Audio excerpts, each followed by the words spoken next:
అమ్మ, అమ్మమ్మ, ఆవకాయ. లైఫ్‌లో ఎన్ని మారినా ఇవి మాత్రం కాన్స్టెంట్ కదా! స్టడీస్ అనో, జాబ్ అనో ఇంటికి దూరంగా వెళ్తున్నప్పుడు మనతో పాటు జాగ్రత్తగా దాచుకుని తీసుకెళ్ళేది. అమ్మ ఎంతో ప్రేమగా ఇచ్చే హగ్ అండ్ చిన్నప్పుడు అమ్మమ్మ మనకు అలవాటు చేసిన ఆవకాయ. ఒక్కసారి అలా వెనక్కి వెళ్తే మనందరికీ అమ్మమ్మ అంటే చాలా ఇష్టం కదా! అప్పటి వరకు అమ్మ కొంగు పట్టుకుని తిరిగే మనం ఒక్కసారి అమ్మమ్మ ఇంటికి వెళ్ళగానే అమ్మకి హ్యాండ్ ఇచ్చేసి అమ్మమ్మ టీంలో జాయిన్ అయిపోయేవాడు. అసలు మనల్ని చూడగానే అమ్మమ్మకి ఎక్కడ లేని ఉత్సాహం, ఓపిక వచ్చేస్తాయి.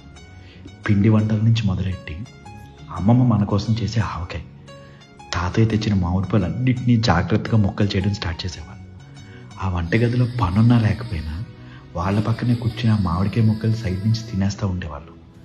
ఇంకా పచ్చడి రెడీ అయిపోయాక పిల్లలందరినీ వరుసగా కూర్చోబెట్టి పెద్ద పళ్ళెంలో వేడి వేడి అన్నంలో కొత్త ఆవకాయ నెయ్యి వేసి కలిపి తినిపిస్తుంటే ఉండేదండి అద్భుతం. అలా అమ్మమ్మ ఆ రోజు అలవాటు చేసిన ఆవకాయ ఈ రోజు వరకు మనం వదలలేదు, మనం కూడా వదలలేము. ఇంటికి దూరంగా ఉన్నప్పుడు ఆవకాయ డబ్బాలు వస్తే అసలు హ్యాపీనెస్ ఉంటుంది వేరే లెవెల్ కదా. అమ్మ, అమ్మమ్మ, ఆవకాయ మనందరినీ ఎప్పటికీ వెంటాడే ఎమోషన్. ఏమంటారు? ఉంటా అండి. ఇట్లు మీ రంగమోయ.